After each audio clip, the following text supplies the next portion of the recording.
Hello everybody, welcome to Magny-Cours. Well, after the party atmosphere of Monaco and Montreal, we move to the rural seclusion of this circuit, described by one wag in the paddock as so quiet you can hear your fingernails grow. But there's nothing wrong with the track here. It's a favourite with a number of the drivers, and although we've heard overtaking can be tricky here, there are overtaking places, and we've seen plenty of passing in the GP2 race throughout this weekend. I think today this track promises us a spectacle on many levels. All eyes clearly on the Ferrari pair on the front row, pole sitter Kimi Räikkönen and Felipe Massa. Last year, if you remember at this race, Massa led from pole for most of the race, but Räikkönen was carrying the more fuel in the opening stint, and that was the decisive factor. It allowed him to leapfrog his teammate at the second pit stop. Well, the word in the paddock is it's the other way around this year. Räikkönen's on pole, but Massa is the one who's carrying the more fuel. We will see if that's the case, but it's going to be a very intense competition between the pair of them.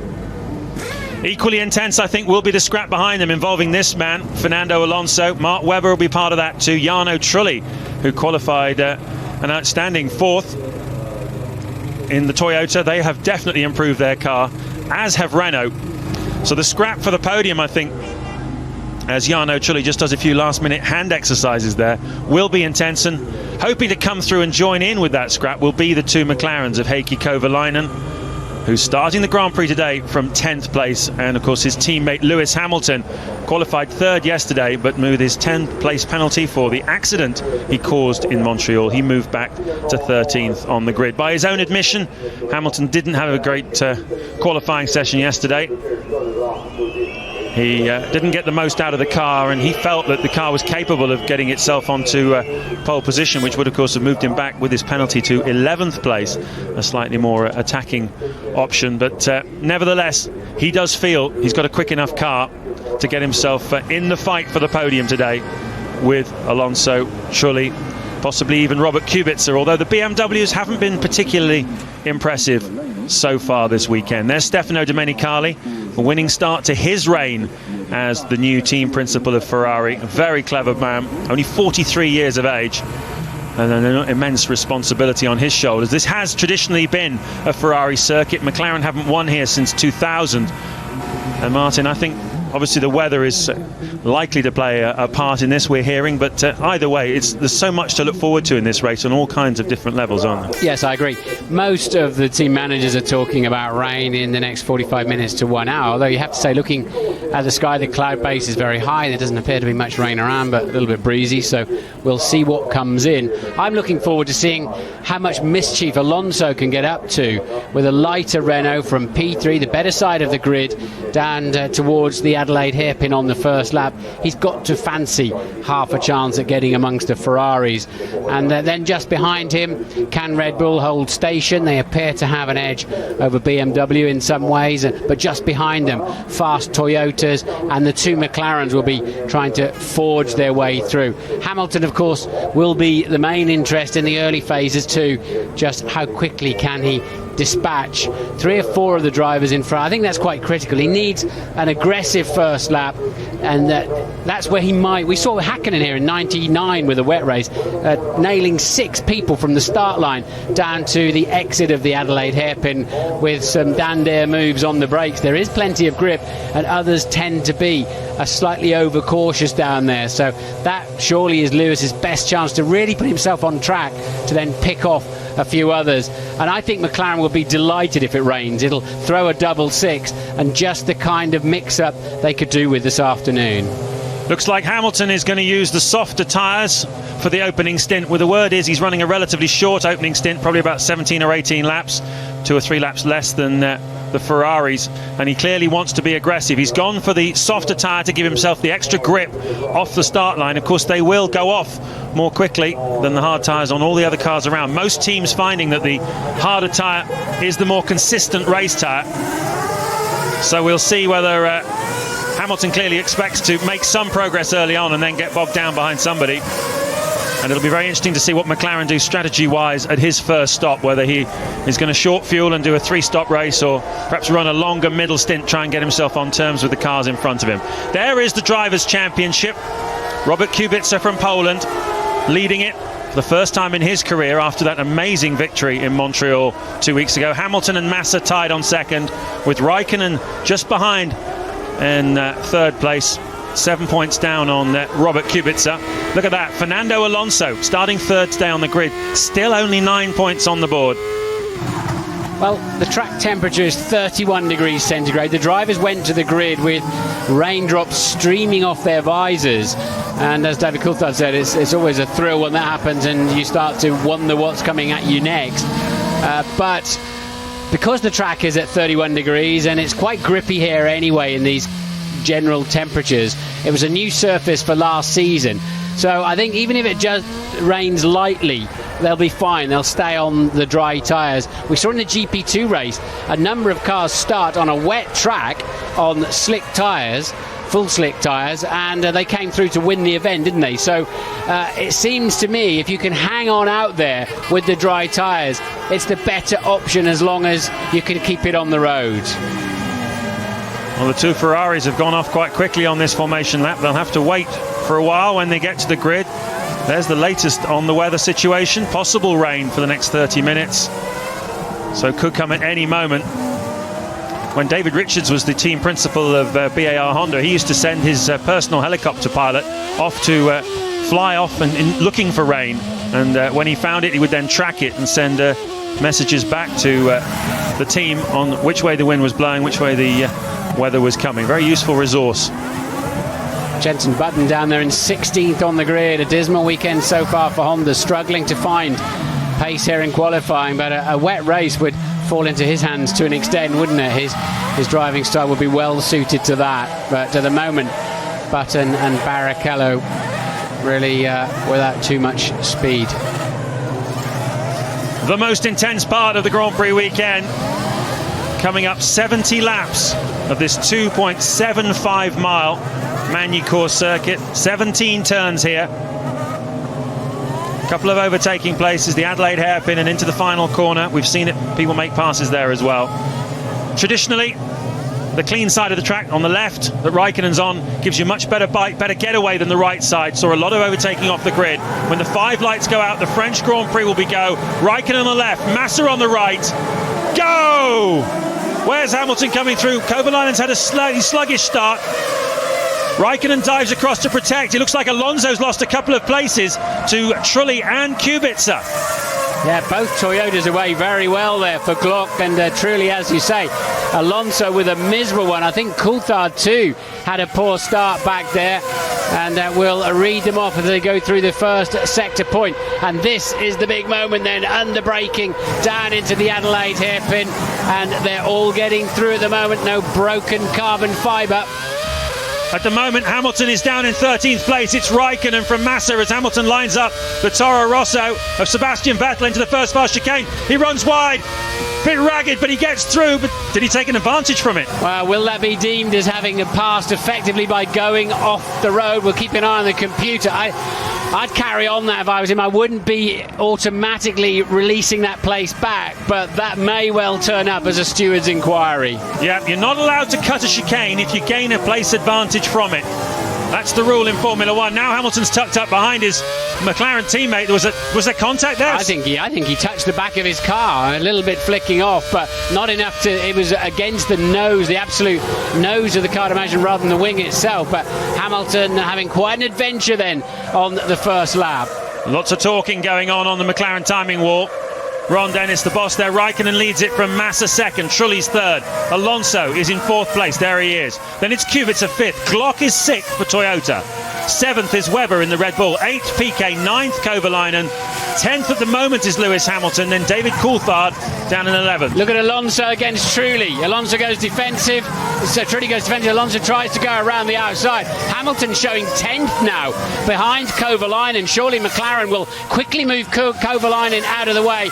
And this is a side-by-side drag race down to the Nürburgring chicane. But Trulli has the racing line. Alonso's gone way too deep in there, but he can bring it back. Some harum-scarum driving then in the opening stages here from a number of them. Alonso desperately wanted to get past. We go back on board with Hamilton. Kovalainen is still in front of him, and Piquet is in front of him, his old adversary from GP2. You can see that they're holding him up. Kovalainen, as we know from yesterday, is fat with fuel. The team took the tactical decision, because they thought he was going to get penalised for a block on Mark Webber, to fill him up for the final part of qualifying. So he's going a lot further in the opening stint of this Grand Prix than his teammate, and really needs to get out of Hamilton's way as Coulthard now comes up to the back of the McLaren. And why is Lewis falling back then from Kovalainen? That's unusual. We think he's lighter, and it's actually Coulthard hustling Hamilton. Hamilton's got a gap now of over a second. So Hamilton either made a mistake there somewhere or was just struggling for grip. Kovalainen on the move against Piquet. Yeah, Nelson Piquet having a much stronger weekend here, and he's got the McLaren slipstreaming him. They have got a terrific straight line speed, the McLarens. We've been seeing that throughout the last couple of Grand Prix. We know for a fact that Lewis did hit the back of Heikki Kovalainen's sister McLaren at Chateau d'Eau on the first lap. Can't see any signs of damage on his front wing at the moment, but there was contact. Yeah, just looking at that front wing, it's a very sophisticated piece with overlays and underlays, but certainly some black parts flew up over the top of Hamilton's car shortly after the contact. Yeah, may well have been part of the diffuser of Kovalainen's car. Yeah. Both Red Bulls away very slowly there, particularly David Coulthard getting a poor start, and that is why he's now fallen from 7th back down to 11th. Chaos in the middle of the pack. Superbly skillful driving that they all managed to navigate their way around the first lap. So formation flying there from Ferrari at the front, and it was to Force India at the back there getting involved with Jenson Button. Just a little bit of contact then. And this is another replay of Hamilton tagging the back of Kovalainen. I don't think either of them will suffer any particular damage from that one. Now, all these various parts obviously create downforce, help to push the car down to the ground through the corners, keep the speed up.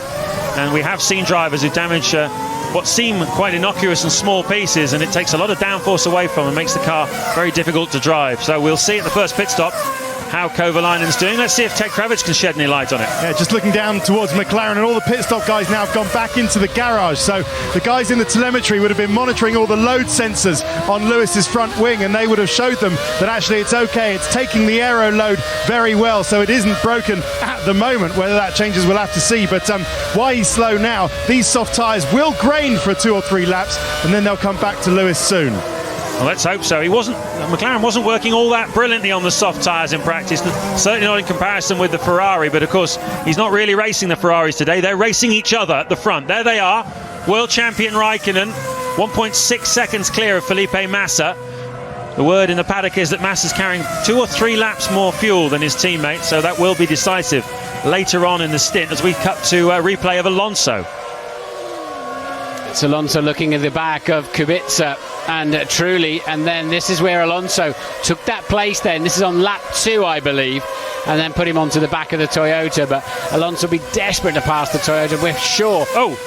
And the Button then with the broken front wing coasting in, and a miserable. And Hamilton makes the move on Kovalainen. It's essential. We're sure Kovalainen has more fuel, and he's got to release Hamilton to get on his way. Hamilton looks like he's got a car that is better able to pass Piquet. Now he's got to catch him up.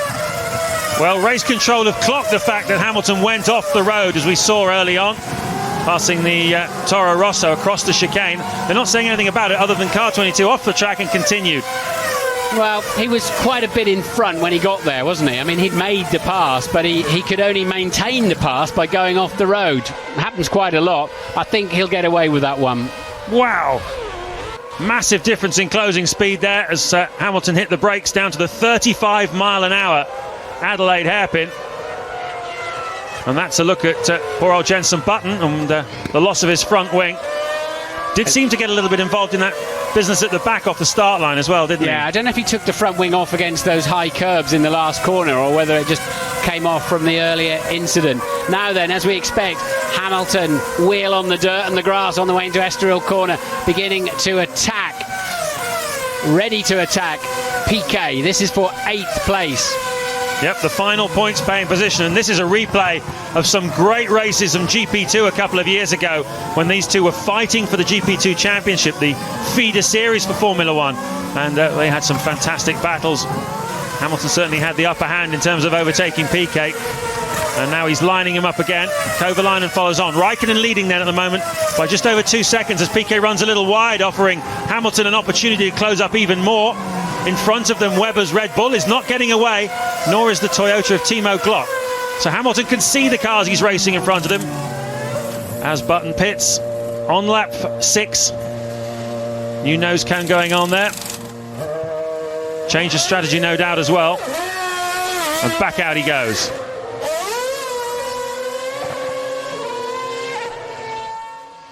Unfortunately, into plumb last, you'll see a long white line where he has to go all the way around the outside and feed into the middle outside of that long Estoril corner. That can play an important role later on in the race after the pit stops. Up front, Raikkonen has a 2.6 second lead over Massa. And like you, James, I'm pretty sure Massa has more fuel. Raikkonen needs to build something like a 5-second lead, I'd imagine, to have any chance of staying in front at the first stop in a 2-stop race. Hamilton then is a long, long way behind, mind the nose of the car, Lewis. And he keeps losing time with sort of half moves, really. He did it on the 180-degree corner on the lap before, and it just keeps putting him back. I think he's got to be slightly more targeted on when he's trying to make a move on young Piquet. Piquet's gone wide, but you can pull back in and get the car straightened up and get better traction from out wide there, and that's why Lewis falls back again. Yeah, the McLaren certainly looks pretty quick through the fast chicanes. Piquet's definitely struggling through that hairpin. That's the second time he's got himself out of shape there. But Hamilton just needs to build on wherever it is that the McLaren is faster than the Renault, and then just take it from there. I think turn 3 has got to be a good option for him onto the long back straight. So Raikkonen leading Massa, Trulli still third, Alonso fourth, Kubica fifth, Glock is sixth. 15 seconds now behind the race leader. Webber seventh. Piquet, this battle here with Hamilton, 18 seconds after just 8 laps behind the race leaders. Piquet is a bit slow into the turn 3 this time, Martin. Yeah, Lewis takes a tighter line. He's got a good slingshot. This is a chance to overtake now. Now he's in the slipstream. Piquet will have to go to the right and get defensive. He's doing that, but he's left a car width and plenty. And Lewis all locked up. He can duck underneath, but Piquet saw that one coming. Another drag race then down to the Nürburgring chicane. But Lewis it's all a bit scrappy at the moment. It's not paying off. That was slightly surprising. I thought he had the line. I thought he had enough. We've seen him go through smaller gaps than that in the past.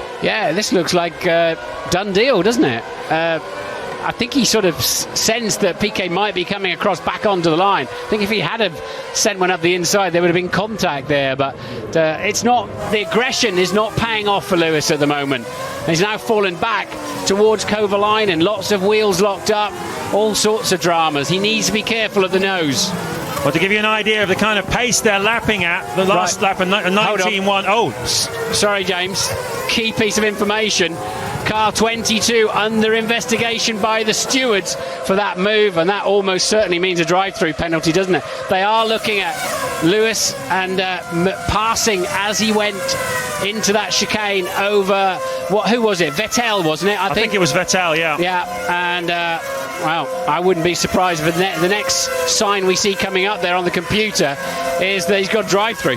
Well, I've very rarely seen an incident involving car, whatever, not lead to some sort of penalty. Generally, when they put it up, it does mean that they're taking it very seriously. And there's no question he did get the place by cutting the chicane. So, Hamilton, once again, causing controversy, once again in difficulties.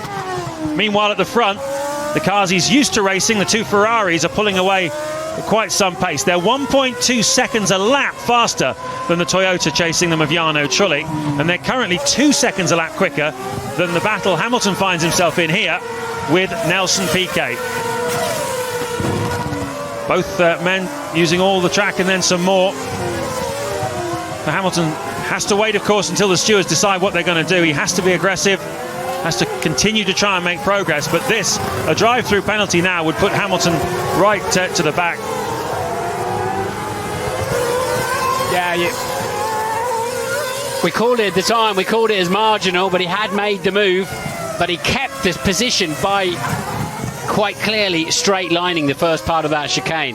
Therefore, what he should have done, I guess, to avoid any consideration of a penalty. Okay, Jarno, you are pulling away 3 tenths per lap from Alonso. Very good, keep pushing. was he should have let Vettel back and then had another go him later in the lap. So we'll see what the stewards have got to say about it. You can't help but feel if it involves a McLaren, it's virtually guaranteed to get a penalty. It's just a feeling you get, but let's wait and see. At the moment, Lewis is fully concentrated on trying to catch and pass young Piquet. I doubt he even knows about this investigation.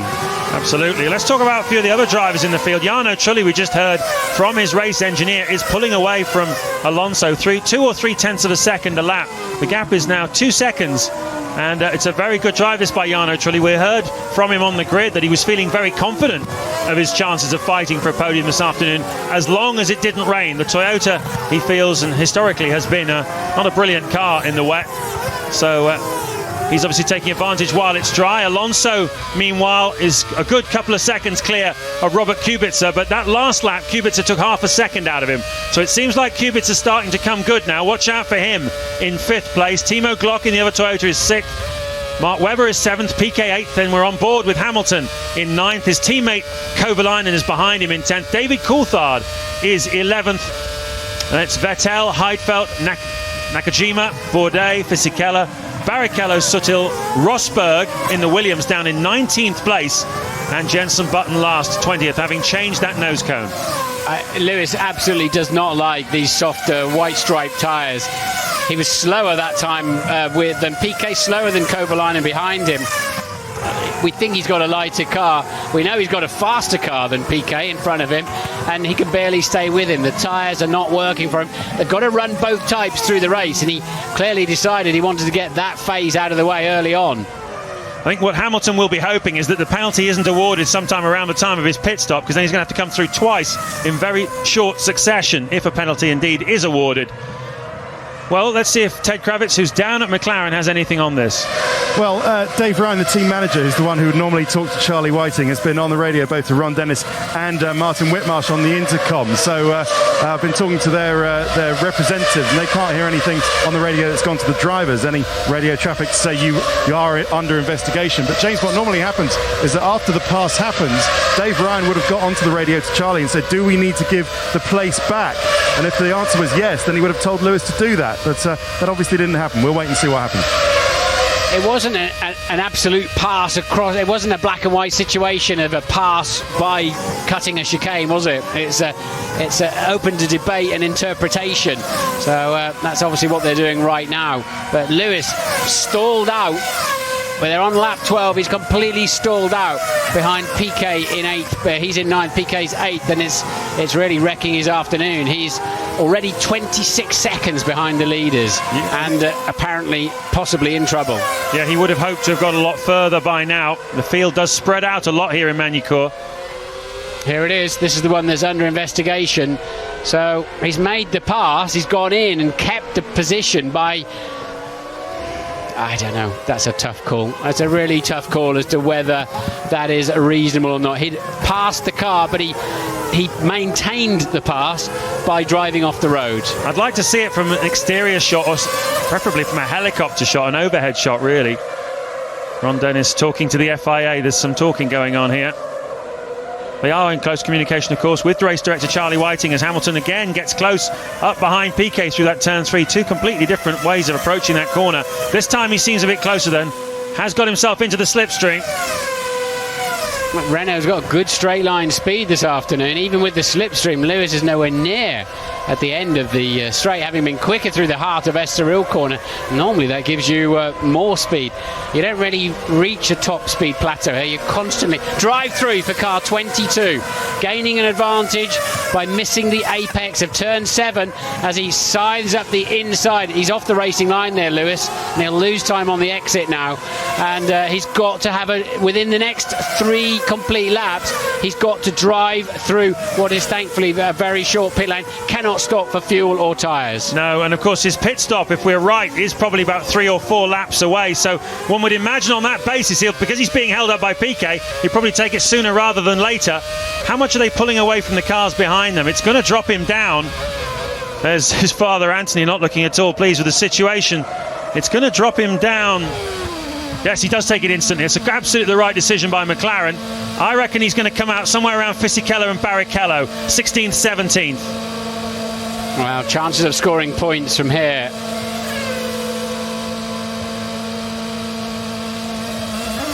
Nakajima's just gone past. Bourdais has just gone past. That's Barrichello, I believe. He's in front of it anyway, but it's the Honda. It's back in about 16th, isn't it? We'll see. 13th he's showing on the computer. So he got out in front of Nakajima. That's Jenson Button, of course, who's a lap down. So yes, he got out in 13th place in front, just behind Nick Heidfeld, but in front of Nakajima and Bourdais. And it's going to be a long afternoon from here for Lewis Hamilton. Ferrari leading at the moment.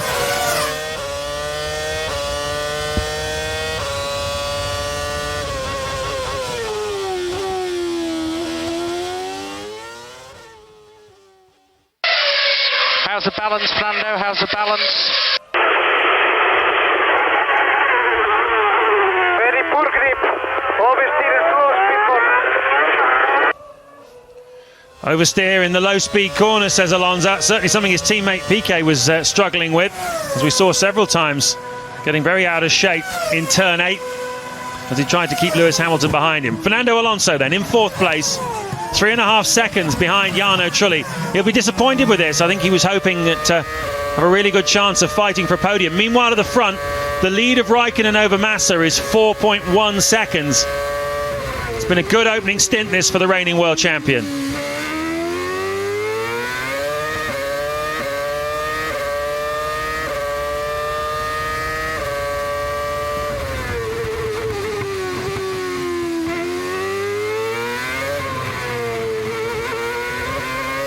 Comes through to complete lap 15 as Renault get ready, presumably for Fernando Alonso. How long will Hamilton go before he has to come back in for fuel? He's in a clear track now, of course, but can't do very much with it. Down in 13th place, 4 seconds behind Nick Heidfeld. As into the pits comes Fernando Alonso from 4th place. Such a rattly old noise from the engines when they're in tick-over mode, but they still tick over around 4,000 RPM, these Formula One engines. And away goes Fernando. Bit of a glory run then in qualifying, it seems. Yeah. Rejoins just behind Nick Heidfeld, but in front of Lewis Hamilton. 12th place for the Spaniard then. Onto his middle stint. Quite a long first stop. Reasonable amount of fuel went in. So short first stint, long middle stint for Alonso.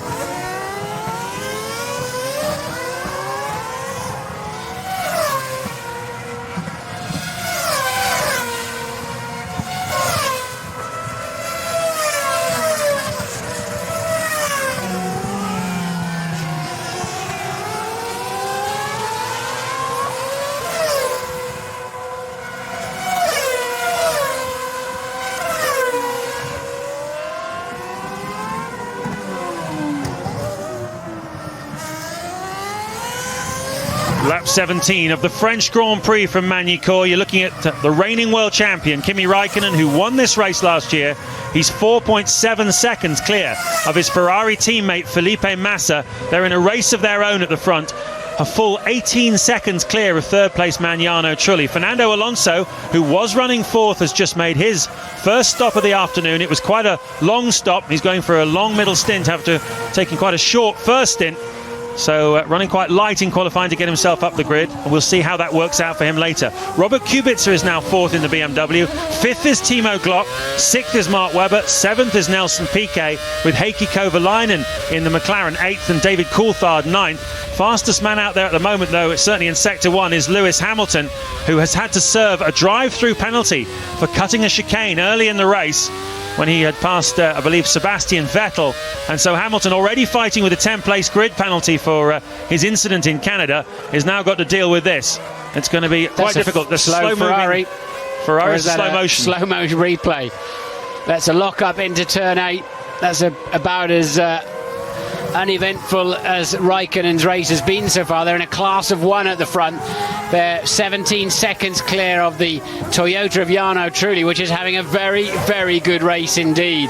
And we think that's got a reasonable amount of fuel on board as well. Now that Hamilton's out of the way, Kovalainen has moved straight up towards Piquet, but interestingly, Hamilton with clear track in front of him on those softer tyres, although he's quick in the first sector, his overall lap time is still a good second or so slower than the Ferraris. He's not in the same race as the Ferraris, regardless of the other dramas. Well, this is lap 18. He must be due for his first pit stop soon. He'll switch over onto the harder tyre, no doubt. It is definitely the better race tyre here this afternoon as we look at this ongoing scrap between Piquet and Kovalainen. Nelson Piquet in the Renault, still looking for his first points of the 2008 championship. He really does need to have a good result here after a difficult start to his Formula One career. So Hamilton's caught Alonso, of course, who's just pitted for fuel. Hamilton with the lighter car now, having served his drive-through penalty, ends up on the same piece of tarmac fighting over 12th and 13th. But Hamilton's got to make his pit stop soon, which is going to put him way down the field. Yep. Alonso carrying a lot more fuel. Hamilton due in any moment now. Team radio from Mark Webber. Alonso has pitted and is going to lap 40. Could be 2 or 3 stops. You are racing him. Oh, well, clearly not Webber intended recipient of that. Clearly Hamilton the intended recipient of that. Believing Alonso's going to lap 40. Yeah, I think it was a story for Mark Webber to let him know that keep pushing because you're in a direct fight. You're fueled up better than Alonso. You're in a direct fight with him. We just didn't happen to be looking at Webber at the time. But Button walking in then. The only retiree so far, 19 runners. 19th at the moment is Rosberg. Jenson Button has had to pit again in the Honda. So he is now down in... Ted Kravitz. Just on Jenson Button, he drove that whole lap with the front wing lodged underneath the car, so I wouldn't be surprised if something is broken as BMW now come in to the pits. But is that the move? That's the move, James, on Alonso. Yeah, Alonso's gone a little bit wide in Estoril, and Hamilton just whacks him as he goes past. And Hamilton really in the wars today. Just sticks him a wheel, bits and pieces falling off the Toro Rosso there. Rear wing end fence, that's obviously been knocked at some point in the Grand Prix. Did that do any damage to Fernando Alonso's car? Normally, if you take a nice square-on whack like that on the wheel, the suspension copes with that quite well. But Hamilton left him under no illusions as to how he felt about that, and Hamilton pits. Yep, this is lap 20 of 70. What are McLaren going to do tactically to try and get Hamilton out of this big hole he's found himself in? Well, they put an awful lot of fuel in. The trouble is here, if you run a lot of fuel, you just hurt your tyres so badly. There's quite a bit going in, but that's not they're not converting. There'll still be another stop later on. Everything's smoking as it... All the heat just wells up as you sit in the pits, in the brakes, everywhere. Ferrari goes past Hamilton a lap down now after that pit stop. A very tough afternoon indeed. And after the highs of Monaco and then the pole position in Montreal, these last two Grand Prix have not gone well for Lewis Hamilton. Going to have to take stock and rebuild for the British Grand Prix in 2 weeks' time. Meanwhile, Raikkonen and Massa, Raikkonen pushing hard in the anticipation of his stop. In comes Jarno Trulli and Robert Kubica from 3rd and 4th. They were about 6 seconds apart, the Toyota and the BMW, although they didn't look that far apart when they cruised in the pit lane, did they? But Trulli out first, then will keep that position over Kubica. I think that could be an afternoon-long fight, that one.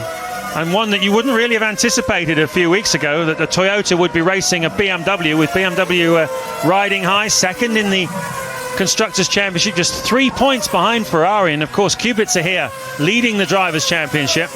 But Toyota clearly have made a lot of progress. There was a big test in Barcelona last week at which they and Renault took a big step forward. And Robert Kubica was complaining about that yesterday, saying that he felt he was going to get swallowed up. In comes the race leader, Kimi Raikkonen.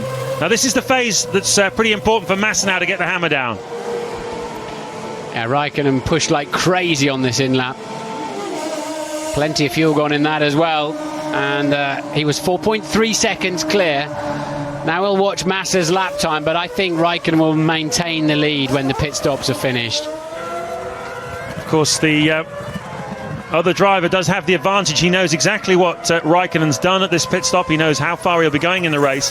So I'm sure that Rob Smedley, Felipe's Massa's engineer from Manchester, will be calculating how far he needs his man to go in the middle stint to get a chance of leapfrogging him. It's a carbon copy of what happened last year, but in reverse.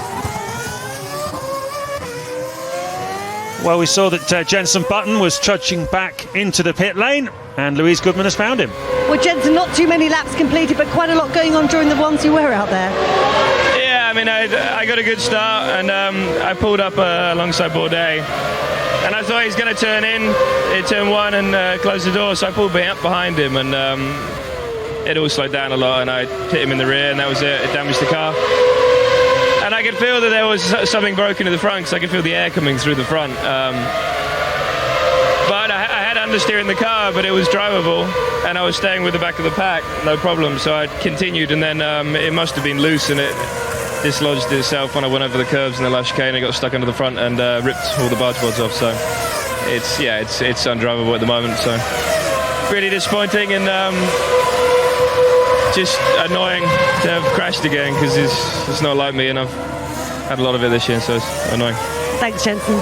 Sad Jenson Button there. You do get quite a draft comes through the car past your feet. It's amazing how you can feel that, and that explains why Bourdais' rear wing was falling off as well.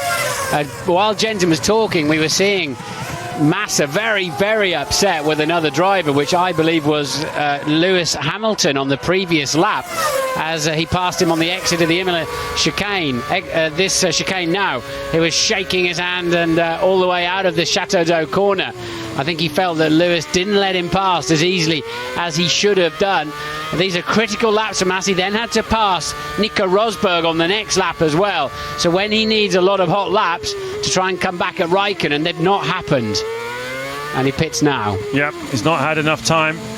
In he comes then to the first pit box, and Ted Kravitz is waiting for him. Yeah, so Massa's going to keep to the same two-stop strategy as everybody else has. Alonso was on a 3 but has now changed to a 2, but very quick change with the tyres. Another set of the hards gone on, and a good target with the fuel. Excellent stop by Massa. Will it be enough, James? Well, it's interesting. He looks like he's taken on a similar amount of fuel to his teammate. Hard to tell whether it's a fraction more or a fraction less as he comes back out. There is Raikkonen going through to resume the lead. And we'll see how much further Massa can run in this middle stint, and how close he can get to the back of his teammate, and that will dictate whether or not he's going to have a chance of winning this Grand Prix.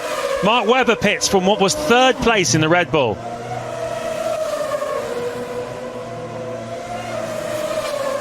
Boys all go to work. They practice this hundreds and hundreds of times at tests, race weekends, on Sunday mornings. It's one of the most important parts of the mechanics game, to be sharp, not lose any time. Out comes Webber with a Renault steaming down towards turn 3.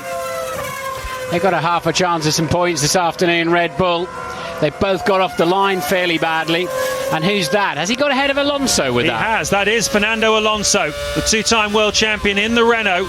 And Mark Webber, we heard it was in fact his engineer talking to Webber, even though it was over a picture of Hamilton, saying you're racing Alonso, he's fueled long, and they've read it, the situation, they've looked at what Alonso's doing, and they've given Webber a chance, and he's come out in front of the Renault. So Webber 10th at the moment, still a lot of cars in front of him yet to make a pit stop, and Alonso down to 11th. Raikkonen back in the lead in the Ferrari as McLaren get ready, presumably for Kovalainen.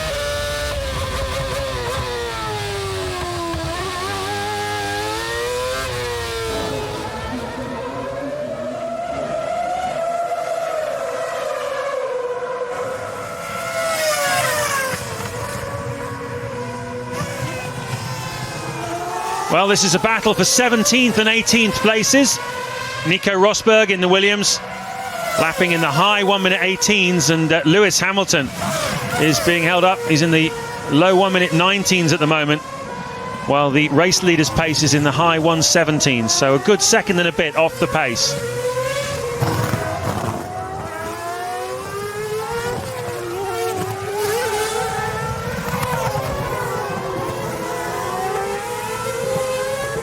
Kovalainen, Hamilton's teammate, is 4th at the moment, yet to make his first stop of the afternoon. We saw the McLaren mechanics getting ready, but he did not come in. Nelson Piquet is up in 3rd place in the Renault. Trulli 6th, Vettel 7th, Kubica 8th, Heidfeld 9th. Then that Webber-Alonso scrap. Webber pulling away from Alonso as well, having come out in front of him. So Alonso not really enjoying this middle stint so much. As McLaren get ready for Kovalainen and Renault get ready for Piquet.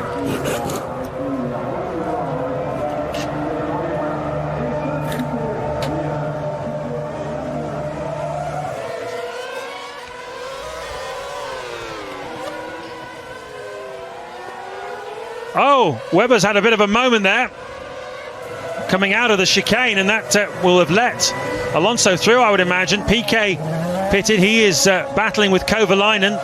They go back out. They were 3rd and 4th before that pit stop, and looks like Piquet's got problems getting away, and that's allowed Kovalainen to go past him on the exit of the pit lane.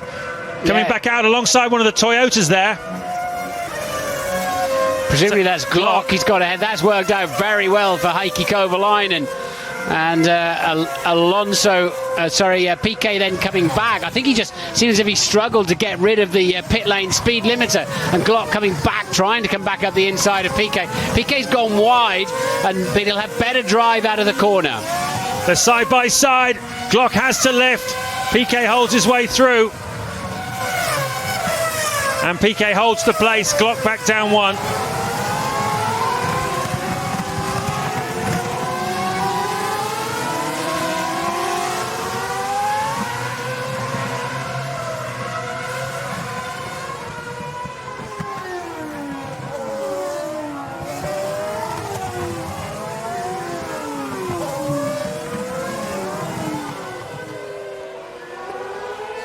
Lap 27 of the French Grand Prix. This is Heikki Kovalainen and Nelson Piquet. They were 3rd and 4th when they came in, and you can see Piquet had a problem, I think, probably releasing his pit lane speed limiter. Either way, it allowed Kovalainen to get past him, and they came out into the path of Timo Glock, and Glock fell behind the pair of them. So they are now 10th, 11th and 12th. Yes, but that's worked out very well for Kovalainen. Actually, his red light stopped flashing on the back of Piquet's car, so that suggests he did switch the pit lane limiter off at the right moment. He just didn't seem to have any acceleration, whether it was in the wrong gear or what, I don't know, but Kovalainen didn't need a second invitation to snatch that place. Well, the table is showing Coulthard as 3rd. He has in fact just made a pit stop, so that will have dropped him down from 3rd and put Jarno Trulli back into that 3rd place, with Sebastian Vettel, who's yet to stop in the Toro Rosso. He was electric throughout free practice in that car, pretty good in qualifying too, and he's obviously running a long first stint and playing himself into contention to score points for the 3rd Grand Prix in a row. So Vettel and that new Toro Rosso certainly looks like they're coming good. Here at the front, though, is Kimi Räikkönen. He was the first of the 2 Ferraris to make a pit stop this afternoon. Felipe Massa got a little bit held up in the Lewis Hamilton-Nico Rosberg battle that we now cut to. And not only that, but Massa's outlap from his pit stop was a bit slow as well. The net result is that the gap now between Räikkönen and Massa is out to 6.5 seconds.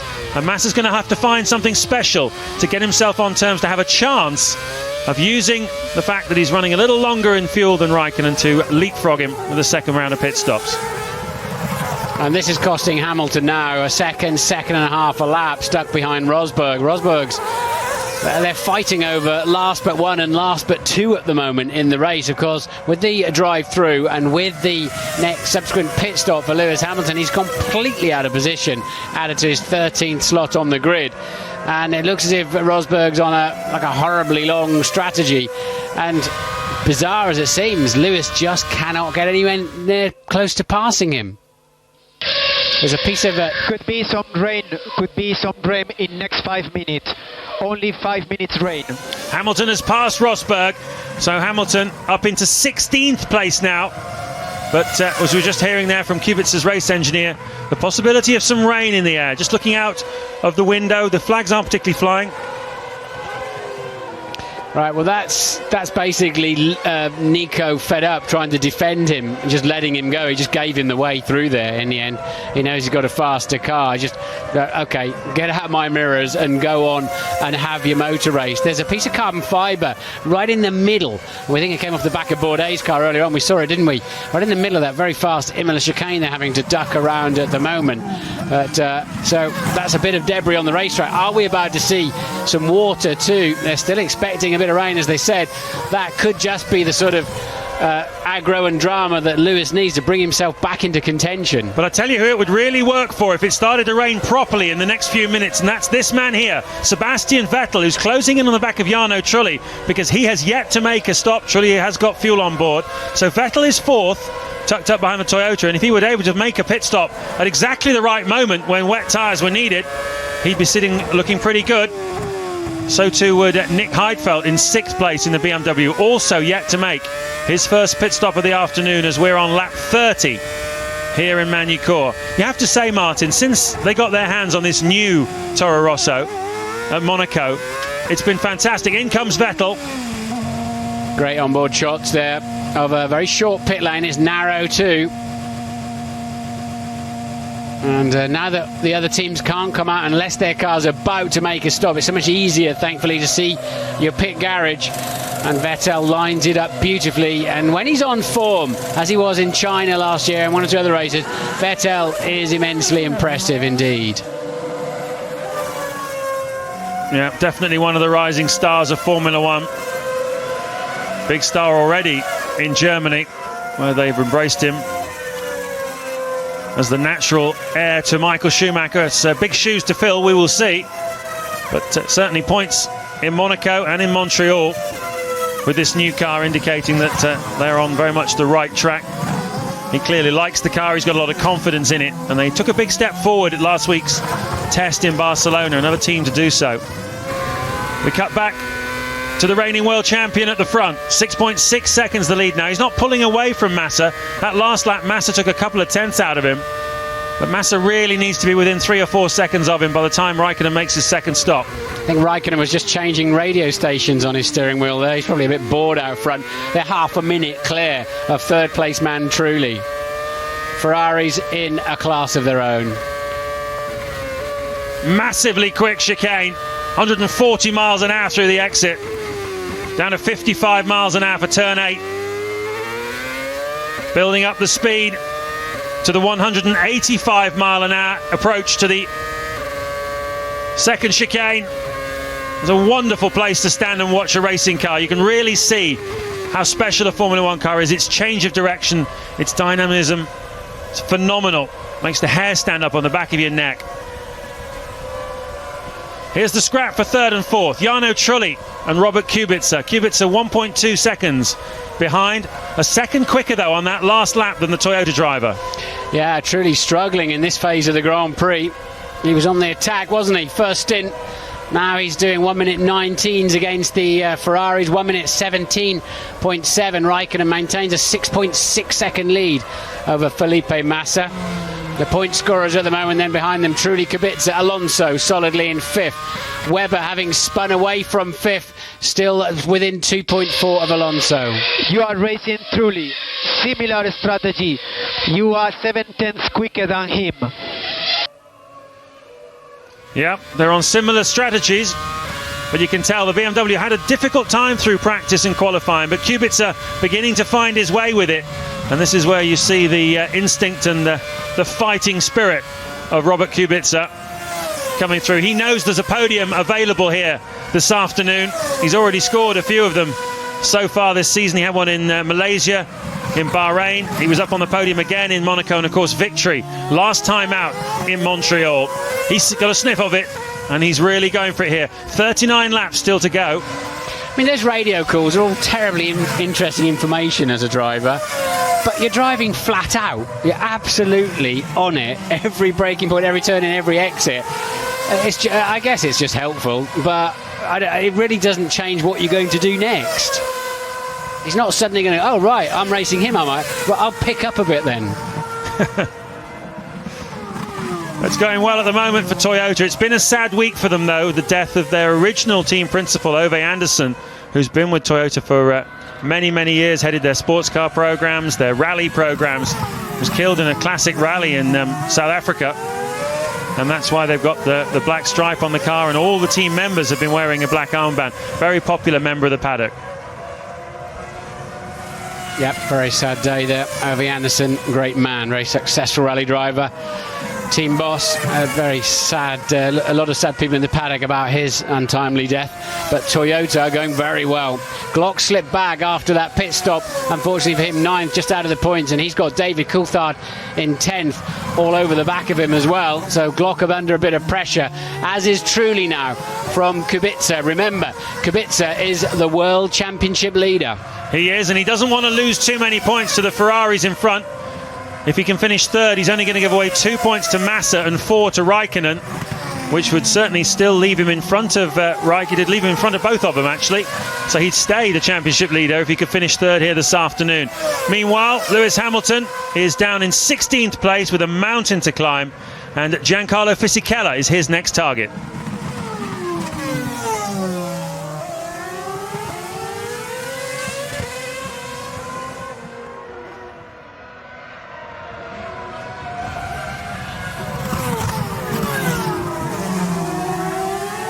You can see that the Ferraris have been quick here through the speed trap.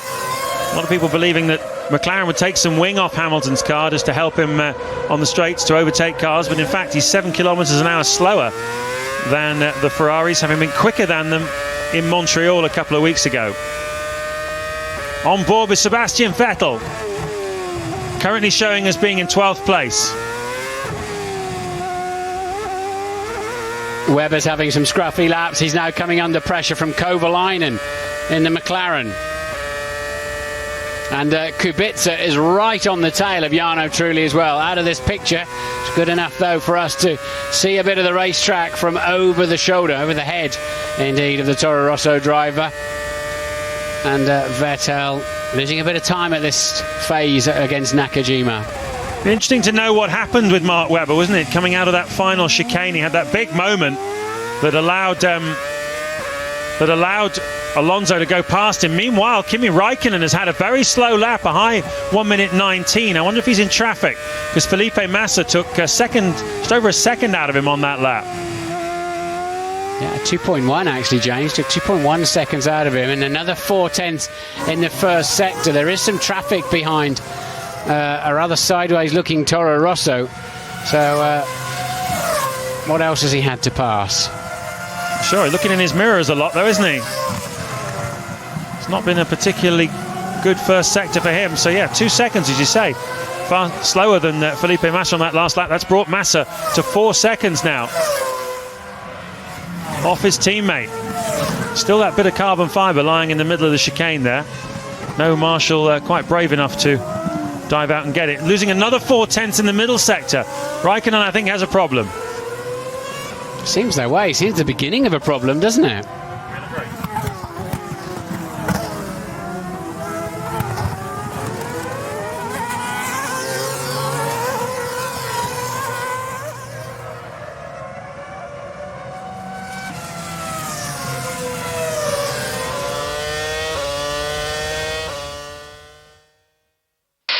Critical part of the race, Fernando. Need your best laps now. Critical part, best laps now.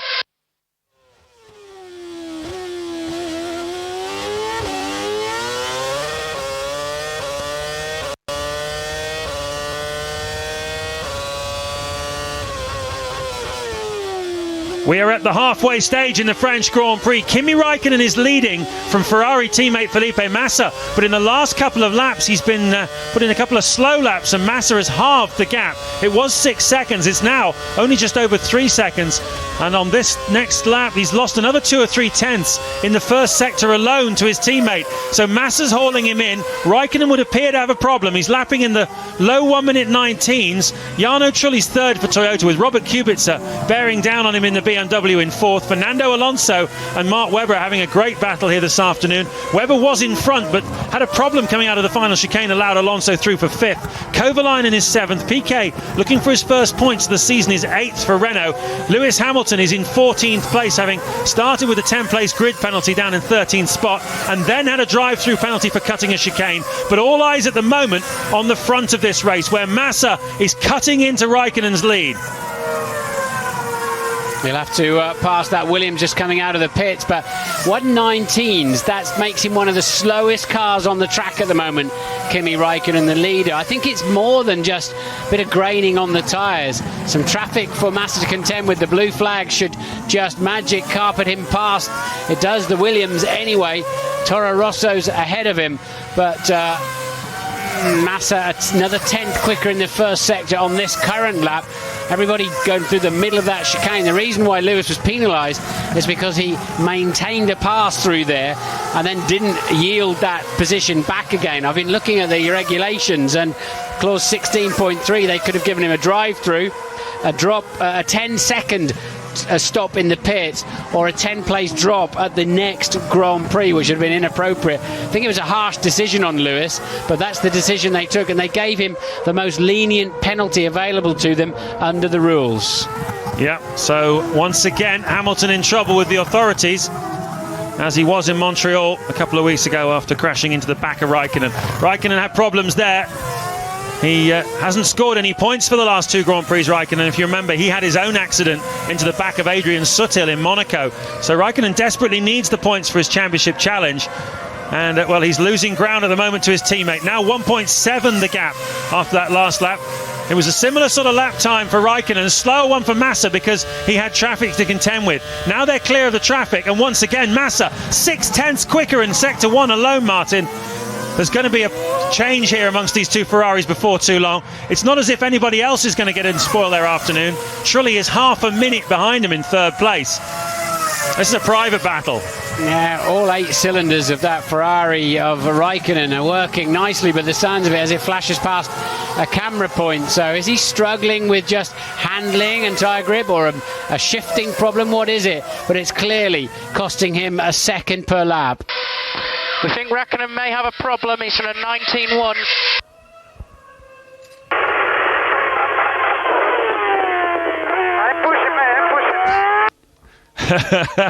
Another piece of constructive information. But his engineer, Alonso's engineer, also said recently, just a couple of laps ago, this is a critical phase of the race. That's before Raikkonen developed his problems. If Raikkonen is going to drop out of this race, it's going to give Alonso the chance to get on the back of Kubica and challenge for a podium. The exhaust is broken. The exhaust is broken. Been trying to look at it for a couple of laps now. I thought I saw something flailing, but I think it's the right bank exhaust is hanging off. Raikkonen has lost power from that Ferrari engine. It's a bit of Inconel tubing. Let's see if we can pick it up, or whether it's there. It is. You can see it flashing behind his head. I thought it was maybe something on his seatbelt a bit earlier on, a lap or so ago, but I believe it's a piece of exhaust pipe, in which Massa might be receiving in the face before too long. In fact, he dives through. Raikkonen appears to almost let him through there, and clearly it's a question now for Raikkonen of can he hold on to the finish. 32 laps still to go here, and you can absolutely spot on. It's one of those pop-up exhaust pipes. His lap times are dropping away as well, 20.3 that last time round. It's a survival exercise now for Kimi Raikkonen. It's not out of the question they could black and orange flag that car, because bits of exhaust pipe dangling in the breeze is quite dangerous for the cars following. So it's not out of the question that the stewards may pull that Ferrari in until they can tear that off. But he'll have lost quite a lot of power with that. I mean, I'm guessing, but 50, 60 horsepower at least he would lose with that problem. But I think they're sort of beginning to burn some of the engine cover away as well. Of course, now the hot exhaust gases are just being released inside the engine cover. That'll burn the wiring loom as well. This was just allowing Massa through on his way. Yeah, as he had to do to his teammates. So Massa takes over the lead of this Grand Prix, and there's a close-up, super slow-mo of that broken Ferrari exhaust. They operated over 1,000 degrees centigrade, not much colder. As you can see, the bodywork is all burning up. It's only a matter of time, surely, before this car either catches fire or grinds to a halt. Well, the spokesman for Ferrari is Luca Colleoni, and I believe Ted Kravitz is trying to get a word for him to try and see if we can get some sort of information. We will hopefully get that before too long. And let's get down to Ted. Yeah, thank you very much, James. Luca, what can you tell us? What's the situation about the exhaust? Yeah, we have an exhaust problem on Kimi's car. which happened 1 lap before half of the race. And now we're trying to do all the best to try and bring the car home, which is the most important thing. It's a pity because both cars were running very well. Race was in our direction, even though it's still a question mark about the weather. We have to make the most of this situation. Is it dangerous for Kimi in that the engine may overheat, everything may overheat the car, and also something else might come off the car? No. It's just a matter of a problem with the exhaust. Okay, thank you, Luca. James, I remember it's not new for Ferrari. Michael Schumacher had a broken exhaust in a race about 5 or 6 years ago. Yeah, well, it always seems to be Kimi Räikkönen that gets the problems as well, doesn't he? Just seem to have the lion's share of the bad luck, although you have to say Felipe Massa's had his fair share of technical retirements as well. So not bulletproof reliability from Ferrari once again. And can Räikkönen make it through to the finish? Meanwhile, Trulli in third place would be the beneficiary. He's catching Räikkönen at about a second a lap at the moment. Still 25 seconds behind him, though. Kubica at the moment is fourth. Alonso is fifth, with Webber sixth. Kovalainen seventh. Piquet eighth, who has Glock 5 seconds behind him. But that's going to be an interesting scrap before the end of this race. As into the pits comes Nico Rosberg. Miserable weekend this for Williams. Another one after Monaco and Montreal failed to work out for the team. So Rosberg pits from 14th place. Meanwhile, Lewis Hamilton in 13th is how far away off the points is he at the moment? He's only 16 seconds off the points, and he's lapping much faster than all the cars in front of him. So this is the fastest stage of the race, and a little tag there, I think, on the mechanic from the Williams on the way out. Hope he's okay. I thought he was just leaping out of the way, but I'll keep an eye on that for you. Rosberg rejoins the race then. Hamilton up against a very off-colour Heidfeld for BMW. He's not had any problems, he's just not very fast. He's in 12th. Hamilton in 13th at the moment. A World Championship point seems way out of reach at the moment, unless others have problems. Yeah, well, he's on a different strategy for many of them. Sebastian Vettel, who's in 11th, certainly one of the cars between him and a point. Time-wise, he's not that far behind, but obviously he's 5 places away from scoring a single point. On board with Kovalainen, attacking Mark Webber for 6th place. And now he's got track position down to the Nürburgring chicane, and it's done and dusted already. Kovalainen up to P6. The old classic, you take the inside line and defend, I'll cut back underneath you and get a better drive out of the corner. And Mark Webber had no answer to the acceleration of the McLaren. There he goes. Been a strange period, really, for Kovalainen. Some tremendous performances, good speed. The team absolutely love him. He settled in very well at McLaren, but still only 1 point scored from the last 4 Grand Prix. And, well, he's hoping he can do a bit better than that this afternoon. He's up into 6th place now and chasing after Alonso, who pits. Second time this afternoon, he was the first man to pit. First time round after a short first stint. Soft tyres going on now for the final stint.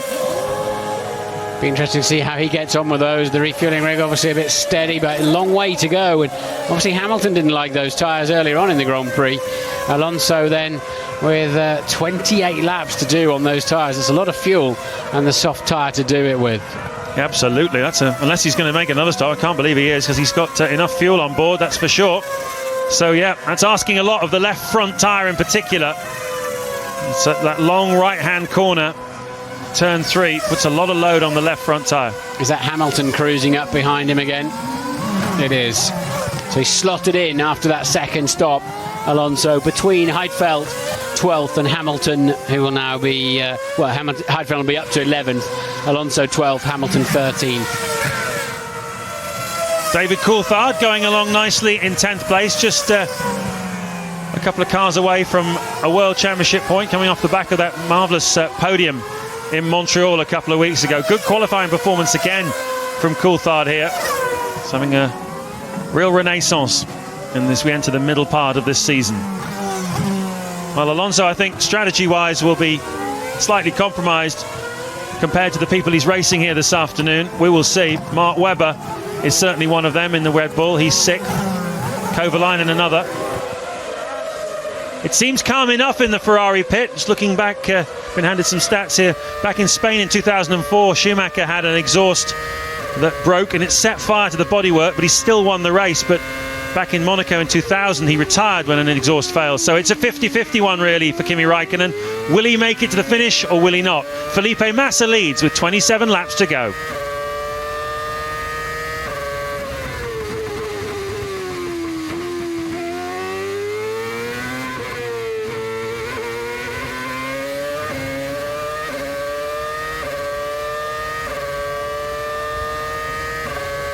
Well, it doesn't sound all that bad, really, for a broken exhaust. Normally, it's the most awful noise. Yeah, it's only a little tailpipe, though. Don't forget, it's not this sort of bunch of bananas of the main manifold itself. They're the ones that start banging and popping. It's just the final little meter or so that just keeps the gases outside the engine bay.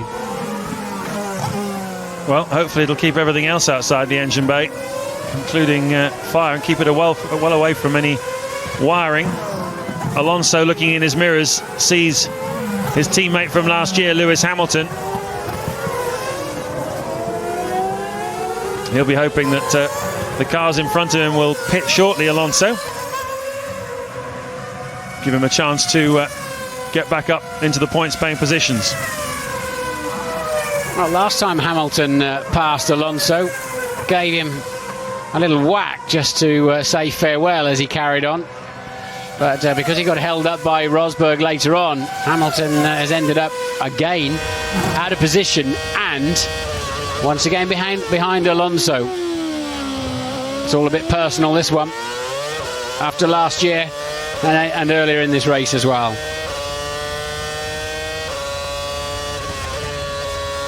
There's one car he will not want to let past him. It is Lewis Hamilton, especially not after what happened, as you say, earlier on in the race. Alonso will be looking at the gap to the cars he was racing, Kovalainen in particular. He's 20 seconds behind him now. You need about 22 to make a stop here, so he can't allow those guys to pull away from him too much.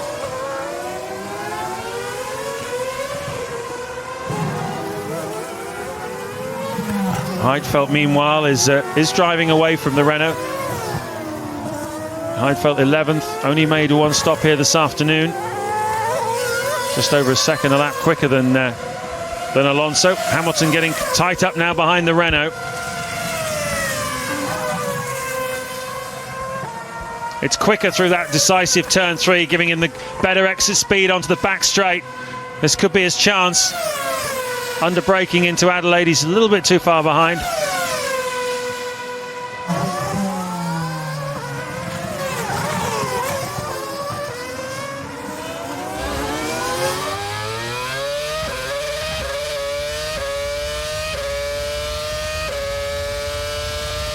"24 laps to go in a highly eventful French Grand Prix here in Magny-Cours. We've had rain threatened throughout the afternoon, but we haven't actually seen any falling yet.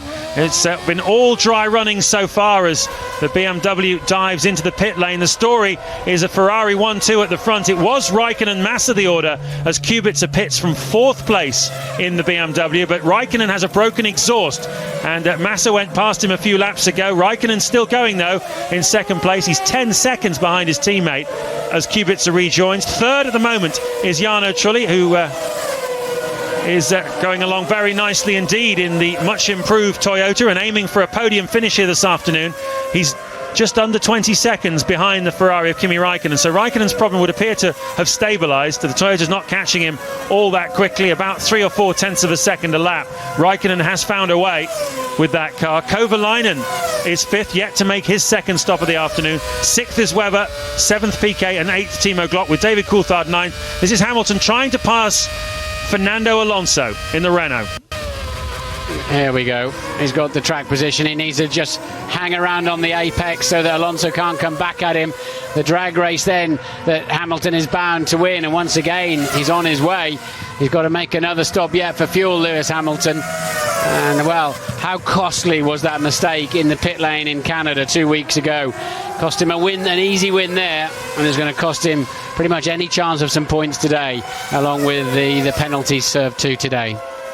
Yeah, as we take another look at it, the incident in that pit lane, it seems to always be pit lanes, doesn't it, with Hamilton? Same in China last year, it was the pit lane that got him, not anything on the racetrack. But here in France, starting out in 13th on the grid, he was given a drive-through penalty for jumping the chicane as he tried to get past Sebastian Vettel.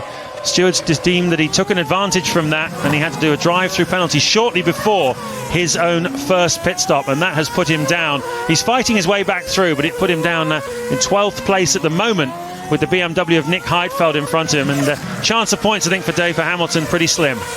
Kovalainen fancies a podium, though, in the other McLaren. He is now just 7 seconds behind Jarno Trulli. As we pointed out earlier on, Trulli really not fast at all in this phase of the Grand Prix. Kovalainen is 4th, Trulli 3rd. They've both got to pit again, so Kovalainen has a real chance of a podium. It'll be quite impressive if on Raikkonen's Ferrari, if all those exhaust gases that are not being sent outside of the bodywork don't end up cooking some of the wiring looms or hydraulics or something like that. Well, if you look closely at the side of the Ferrari, even a few laps ago, quite a big part of the bodywork of the engine cover had been burned away. But at the moment, Raikkonen is driving it very quickly. His last lap, an 18.1, only 0.3 of a second slower than Jarno Trulli in the Toyota, despite the problem he's got. Yeah, it's critical for Raikkonen's championship that he picks up those 8 World Championship points for P2 in this race. And there is Kovalainen lapping a Toro Rosso of Bourdais, who's down there in 18th place.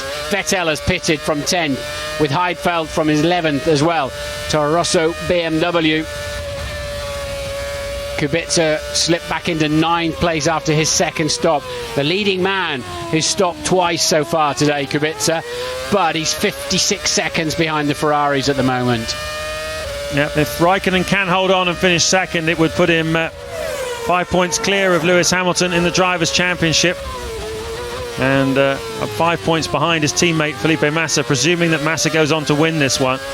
Depends a little bit on where Kubica ends up as to who's leading the Drivers' Championship coming away from here, but it's certainly looking good for Felipe Massa. Much stronger season this one than last season. It was really here 12 months ago and then 2 weeks later in Silverstone that Raikkonen began to turn his season around, and it was largely at Massa's expense. As into the pits comes Mark Webber from 5th. He was racing Alonso earlier on, had a moment at the final chicane, very strange moment. The car went completely sideways, allowed Alonso to go through. Be interested to find out what that was all about. As he goes back out, Timo Glock comes in the Toyota. Yeah, needed full lock on the Toyota. It's a very, very small pit lane here. So different to the modern circuits like Bahrain or China. It's smaller than Monaco even, and Spa's probably the next most difficult one. It's highly unusual to see them so short and so narrow now in Formula One. Well, there is talk of the French Grand Prix moving on. Bernie Eccleston has said several times he doesn't really want to have to come back here again. There is a contract for next year with the French Federation to host a Grand Prix, but he doesn't mind where it is as long as it's up to spec. His dream is to host it at Euro Disney just outside Paris, but at the moment there's a bit of a debate going on about who's actually going to pay for that. There are a couple of other places that have thrown their hat in the ring. The old circuit at Rouen, which used to host Grand Prix many years ago. There's some talk of that. But I think somewhere on the outskirts of Paris seems to be the favoured option. Yes. In comes Trulli from 3rd in the Toyota. Yes, the pit lane limit is 40 miles an hour instead of 50 miles an hour at virtually all of the other circuits. Well, Trulli had a 25-second lead over Robert Kubica before he came in. He's made his stop. I think that was Kubica just crossing the start-finish line. It was. So he's rejoined comfortably in front and held on to position. Terrific run this from Jarno Trulli in the Toyota. He's onto the soft tyre now, 20 laps to go. Coulthard showing P6 behind him, yet to make his second stop. He's lapping down in the 1:17. David Coulthard, same pace as the leaders at the moment, but he's going to have to have the driver's life, even to pick up a World Championship point here. Webber looks like he might steal 1 or 2 in the other Red Bull car. Still 19 laps to go. Plenty of good racing out of there. Can Kovalainen come back at Jarno Trulli? Where's Kubica going to be? Why is Nick Heidfeld from second in the Canadian Grand Prix 2 weeks ago? Why is he suddenly way back fighting Toro Rosso's in well down the field? How bizarre. Different style of racetrack. Yeah, it's interesting, isn't it? Heidfeld's had a lot of problems with qualifying with this 2008 BMW. Struggles, he says, to get the tyres working properly, struggles to get them up to temperature. He's not really got an aggressive enough driving style, unlike his teammate Kubica, who loves this 2008 car. Either way, though, there's no doubt that Toyota and Renault have made progress recently, and that BMW coming here certainly feel like they've been swallowed up a little bit. Difficult dilemma for them. BMW have already achieved their targets for 2008, which is to win a race, and they can't really be beaten for third in the Constructors' Championship.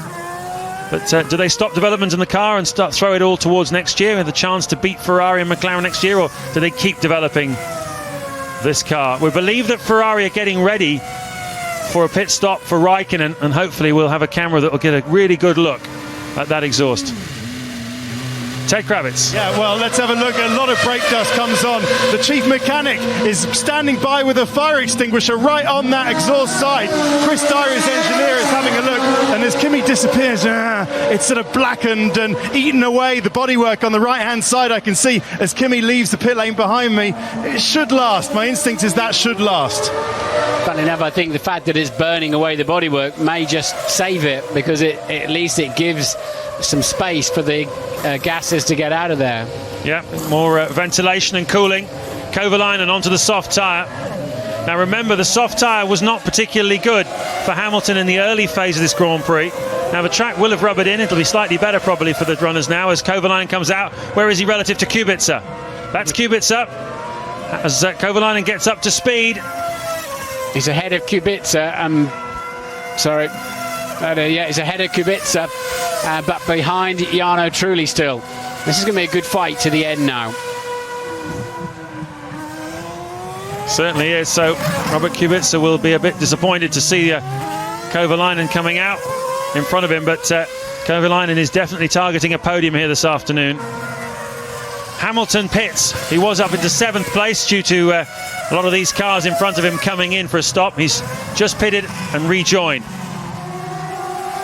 That will drop him down around about Timo Glock, Sebastian Vettel, 11th, 12th. Massa leading for Raikkonen, 14.5 seconds the margin. Before the stop, 37 seconds after the stop. Kovalainen's just made his stop, he's in 3rd place. Jarno Trulli 4th. And David Coulthard has just pitted from 5th.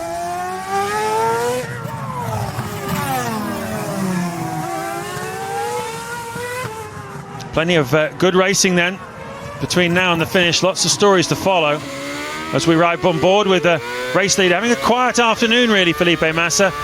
He couldn't keep up with Raikkonen in the opening phase, dropped 6.5 seconds behind him. But in the middle phase of the Grand Prix, Raikkonen hit problems. He was able to get past him, and here he comes now for what should be a very comfortable stop for the Ferrari team. The advantage of being the world champions is you're right at the beginning of the pit lane. You've got a nice straight drive in to your pit garage. On goes the soft tyres. No problem with all of that black dust. And a little bit of a scruffy getaway, but he's got plenty of margin. Yeah, he can certainly afford one. He's 37 seconds in the lead as he goes back out again. So who's going to end up on the podium? Is it going to be Trulli? Is it going to be Kovalainen? Is it going to be Kubica? And will Kimi Raikkonen make it to the finish? 16 laps to go here in Magny-Cours.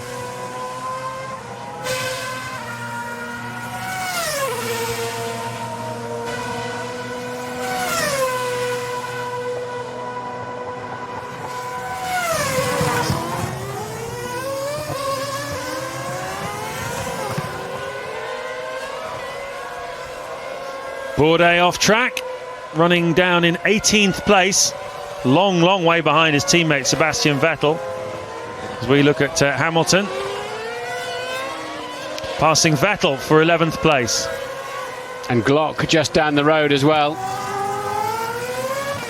How much time has Hamilton got to find now that they've all stopped? 12 seconds. Place, yeah. Coulthard, Glock, that's 10. It's about 12 seconds, yeah. That's doable, isn't it? Yeah. It is in the kind of mood he's probably in at the moment. Yeah, he's got nothing to lose, has he? No, he's got to pass him when he gets there, of course. And the prediction is some light rain in the next 30 minutes. Well, we've seen those predictions before. It's notoriously difficult to predict the weather here in Magny-Cours, but it would just throw a little curveball into proceedings at the end. Maybe give him a chance to get something out of this weekend. Coulthard, having made his second stop then, is 9th.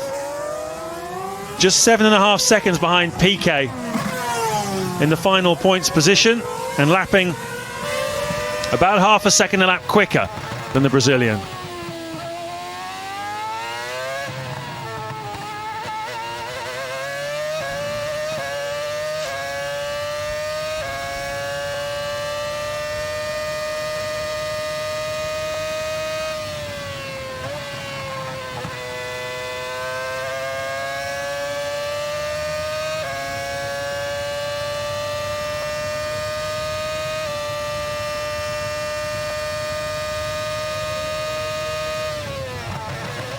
Well, on rejoining, Massa has a 13.5-second lead over Raikkonen.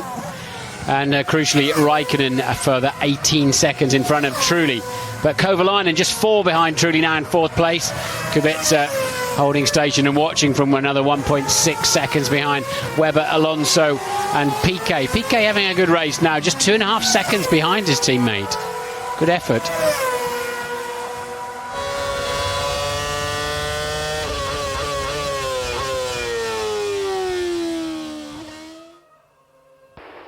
Everyone around you is fuel to the end, but there are some showers around.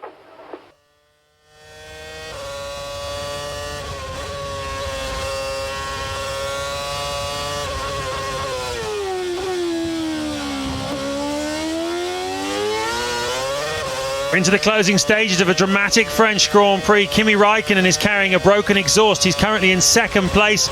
His teammate Felipe Massa is leading this Grand Prix. Ferrari have been dominant in qualifying and in the race. Jarno Trulli in the Toyota having a fantastic drive, heading for his first podium for quite a while in 3rd. But Heikki Kovalainen in the McLaren is going to challenge him, I think, before the end of this Grand Prix. Just 3.5 seconds behind. Robert Kubica is 5th for BMW. Mark Webber is 6th. Fernando Alonso you're looking at in 7th place, with his teammate Nelson Piquet just 2.5 seconds behind him. Really good run for young Nelson Piquet, looking for his first point. But the great news here is it's starting to rain in Magny-Cours. The cars are starting to slip around. They're all obviously on the dry tyre, and there's quite a long way to go. We have had some showers today, which quickly developed into heavy rain, and it's very hard to predict what's going to happen here. Alonso's homed in at a second a lap, this last 2 laps on Webber. Hamilton is 11th. Hamilton is now just 10 seconds away from a World Championship point in terms of the deficit to Piquet. Nelson Piquet Jr., who's keeping a couple of seconds behind his teammate Alonso, driving very, very well indeed. Piquet is 8th, Alonso 7th, Hamilton then on Glock in the Toyota. This is for position, 10th position in fact.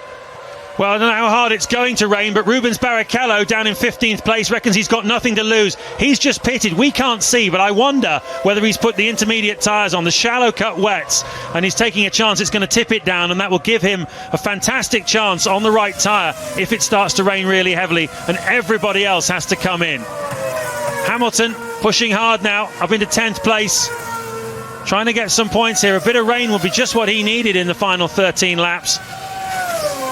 Yes, Hamilton's next target is David Coulthard. He's 1.3 seconds behind Coulthard.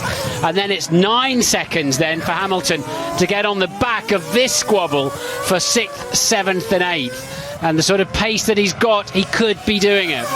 Massa's lap times have dropped off by 2.5 seconds, a 1:21.6. And well, the cut-off lap time for thinking about changing to wets is around about the high 22s, low 23s, I'm told, around here. Just looking out the window, doesn't look as though it's raining all that hard at the moment. You can tell from the onboard camera shots as well. It's spots more than anything else, considering these cars are travelling at 180 odd miles an hour going up to that chicane. You've got to almost ignore it at this phase. It always looks like it's raining harder than it is from behind the visor of a crash helmet that's out in the open air. But of course, you'll soon start snatching brakes and struggling into the zones as you get a little bit of moisture on the surface. Track temperature 26 degrees still, so it'll burn off quite quickly.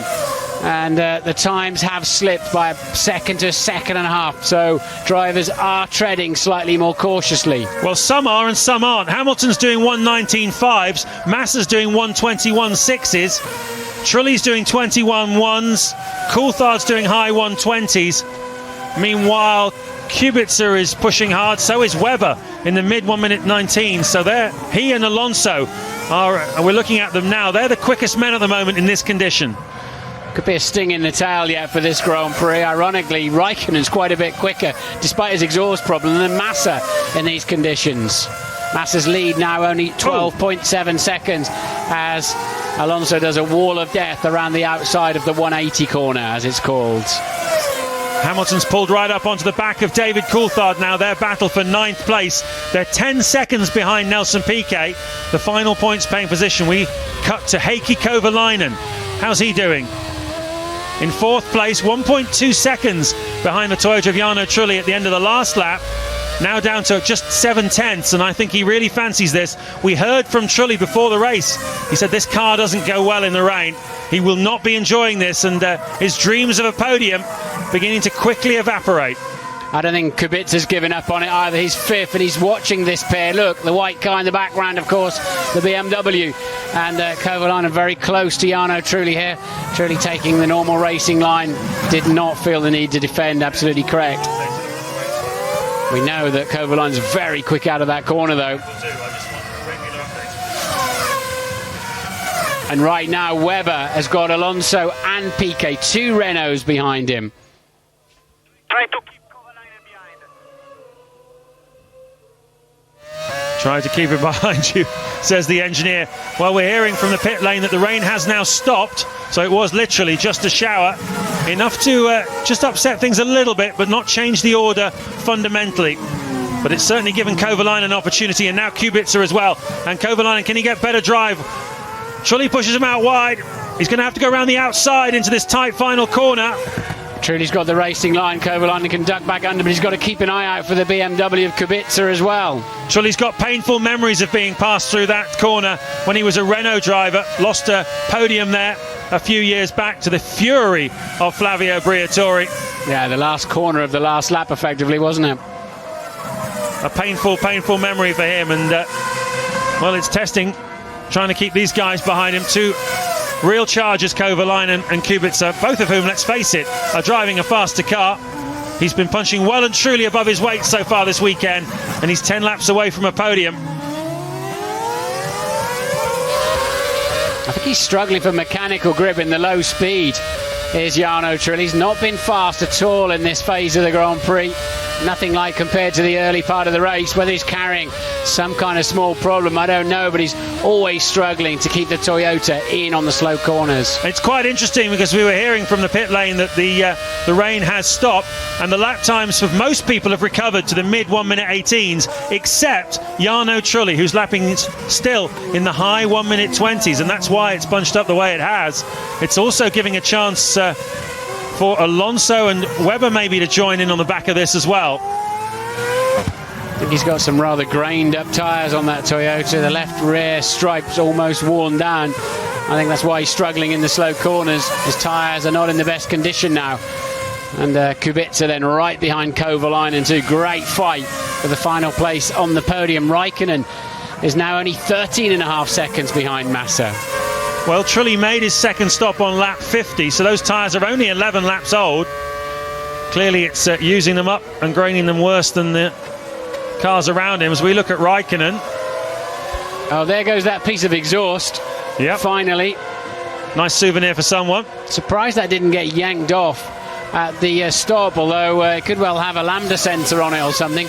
We saw earlier on in the race Raikkonen tweaking the dials on his steering wheel, which I jokingly said was for a radio station, but I'd imagine he'd be trying to richen up the mixture, maybe change the timing of the engine, whatever device he's got available to him to try and protect the exhaust gas temperatures in some way. Yeah, try and keep everything as cool as he possibly can. Yeah, temperature today nothing like as warm as it has been throughout the weekend. It's been, it was yesterday particular, was very, very hot. It felt like one of those really hot, sticky days that's going to end in a thunderstorm. Never quite did. Massa leading Raikkonen then by 15 seconds. Trulli heading this battle in third place, 22 seconds behind the race leader, Kovalainen, Kubica. Webber is 7 seconds behind them, just going through the final corner with Alonso tucked up behind him. And then it's Piquet, who's just under 2 seconds behind his team leader. And this performance by Piquet, I think, will have given him a tremendous boost of confidence and will certainly give him a stay of execution with the Renault team, who really wanted him to step up his performances. Certainly done that this weekend, and Silverstone in a couple of weeks' time is one of his favourite tracks, so hopefully Piquet can turn his season around here. Coulthard 9th, Hamilton 10th, just a second and a half behind with 8 laps to go. Glock 11th, Vettel 12th, Heidfeld 13th, and Barrichello 14th. Well, Trulli's either gone through a graining phase on those softer tyres, or he was overcautious when it was spitting with rain, because he's now right back into the 1 minute 18s again. And Massa too, less cautious now, beginning to pull away from Raikkonen. Lap 64, he leads by 16 seconds now. Well, a bit more than a shower might have made a difference here to the finishing order, but it seems everyone's dealt with it and got back to business as usual. At the front, Felipe Massa, looking for his third victory of this 2008 season. One that I think, looking at the position of Kubica, who's likely to get 4 points here today, take him to 46. Massa would go to 48 with the win, so it would give him the World Championship lead, I believe. Coulthard is beginning to pull away from Hamilton a little bit, only by a tenth or two, 9th and 10th positions, but really it's been a scrappy race from Lewis, you have to say. He's been bouncing across the curves, he's been all over the show. It's I think there's a lot of frustration inside that yellow crash helmet.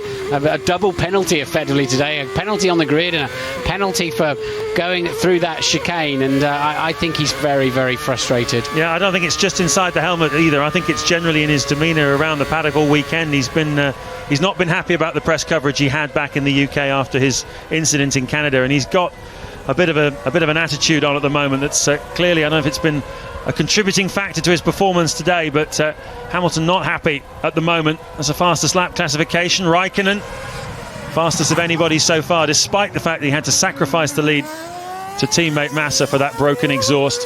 And I believe down in the pit lane, Ted Kravitz has some more news for us. Yeah, James, down in the McLaren garage, just to get the sort of feeling for down there. And you're right, it is frustration. But of course, they won't want to criticise Lewis Hamilton. They're all still right behind him for the championship. They do believe he can do it, even though he is now 13 seconds off any person, any chance of a points finish. Piquet, the last man to score points today, as it looks at the moment. But just a thought on why they might not have got the speed out of the harder tyres as they would. Of course, practice was held Friday and Saturday. The track temperatures were much hotter than when they are today, even though it's been cooled by a little bit of rain down here. So Lewis's car not handling the way he thought it would, I think, today.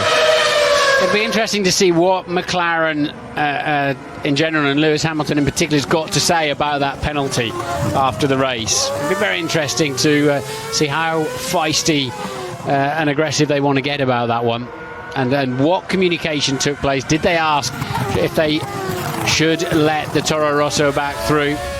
And well, I've got a feeling there'll be another story coming out of that yet.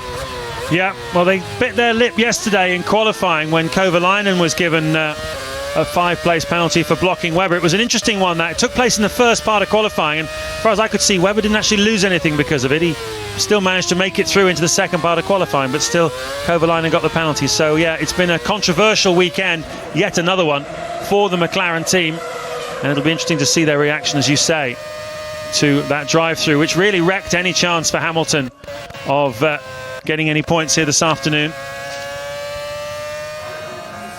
Well, if you look at it, Hamilton would have been about up with Webber, 6th. I think that's all he would have got. If you, he's about 20 odd seconds behind that fight with Webber and Alonso and co. It's so hard to tell, isn't it? He was racing with Alonso, wasn't he, around the time when he came in for the drive-through penalty, so he'd have been in there somewhere, wouldn't he, with that fight. Certainly wouldn't have been looking at a podium. Well, if you look at how quickly the other McLaren is going at the moment in the hands of Heikki Kovalainen, high 1:17s. It's not been particularly stellar pace, although he has always been throughout this weekend a 2 or 3 tenths slower than Hamilton. So difficult to know exactly what might have happened for Hamilton. Bit of rain still on the lens of the helicopter camera. I believe it's starting to spit again out there. 4 laps to go to the finish. And that might just give Kovalainen a little bit of extra encouragement, having seen how badly it affected the performance of the Toyota last time it started to drizzle.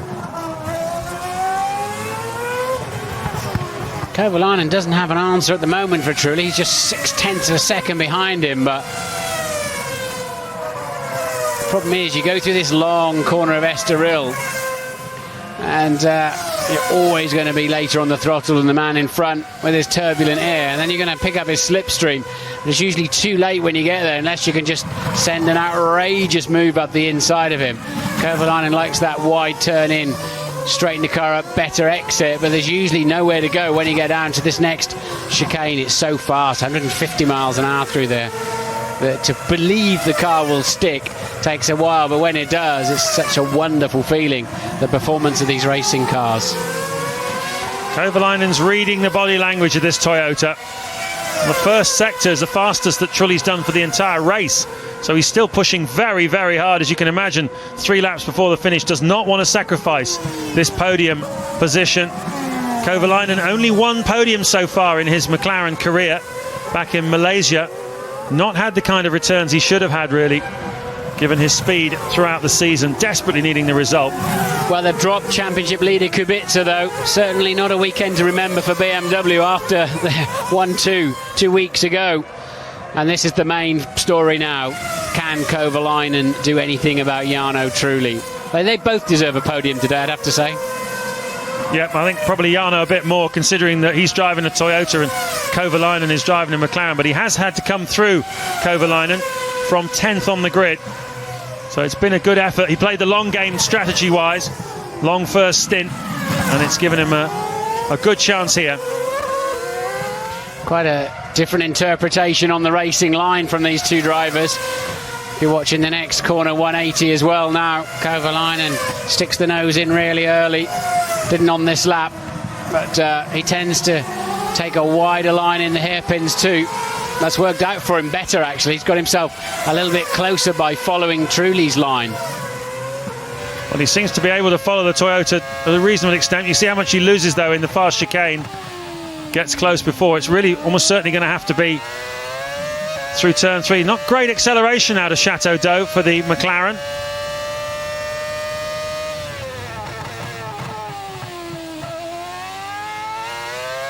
Just a couple of laps left then for Kovalainen to do something. Trulli driving neat and tidy.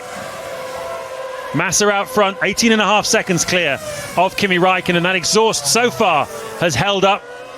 Can it make 2 more laps? What's going on here? It's Webber, Alonso and Piquet, who's passed Alonso. Piquet has passed the team leader. Alonso getting in too wide, distracted by lapping the Force India, and that is a change for position. And well, he's had a very strong weekend, Nelson Piquet, and now he's ahead of the double world champion, former world champion. Yeah, I bet Alonso enjoyed that. They were side by side as Piquet gets it wrong. It gets the back end out. Does that give Alonso a chance? Meanwhile, further up the front, the Toyota of Trulli. Must be raining again out there, the lap times seem okay. Here comes Kovalainen, though. He's side by side with him. Up to the fast chicane, they almost touch. He's going to have to go wide, just as teammate Hamilton did. And but he does not take the place. Down below us in the pit lane, the Parc Fermé is being built. Lots of people are running down, getting ready to congratulate Felipe Massa on his 3rd victory of the season. But we're focusing our attention on this battle, which has 1 more lap for Kovalainen to get himself in front of Jarno Trulli. The race leader is 33 seconds up the road. It's been a fabulous performance from Felipe Massa. I don't think we've had a race I can remember where we've seen less of Massa. 180 mile an hour, wheel-to-wheel contact. They got away with it, but Trulli always had the racing line there, the turn-in point, and he sort of hung him out to dry on the outside. luckily for Kovalainen these days, there's great big areas of sort of tennis court you can drive across rather than gravel traps. And Kovalainen was only ever going to get that result trying to go around the outside there. Truly driving a very good race indeed. Yeah, not one of the traditional passing places here in Magny-Cours. As round the final corner comes Felipe Massa, beaten by his teammate here. Last year he has avenged it thanks to problems with a broken exhaust for Kimi Räikkönen, but you take them whichever way they come. Felipe Massa takes his third victory of this season, the 8th of his career. He wins the French Grand Prix, waiting for Räikkönen to come through in second place, having nursed that broken exhaust to finish. A fantastic drive by him, and says an awful lot for the robustness of that Ferrari. Here comes the podium battle. Jarno Trulli and Heikki Kovalainen finish third and fourth. It's a podium for Toyota, with Kubica coming through in 5th place. Then we expect Mark Webber to come through 6th, and there is Nelson Piquet, who picks up his first points of the 2008 championship, and Alonso the final point. And Lewis Hamilton is going to come through in 10th place. No points for him this afternoon.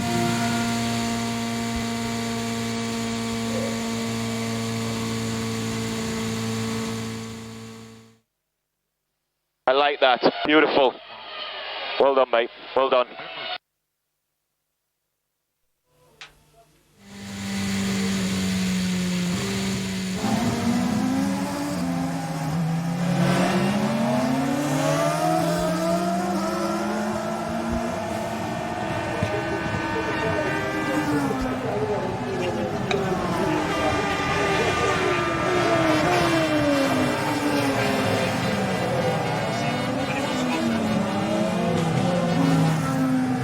A delighted Felipe Massa tours around, picking up little bits of rubber just to increase the weight of his car for the final weight check. And it's a Ferrari 1-2. By no means the first one this season. They had one in Bahrain and in Spain.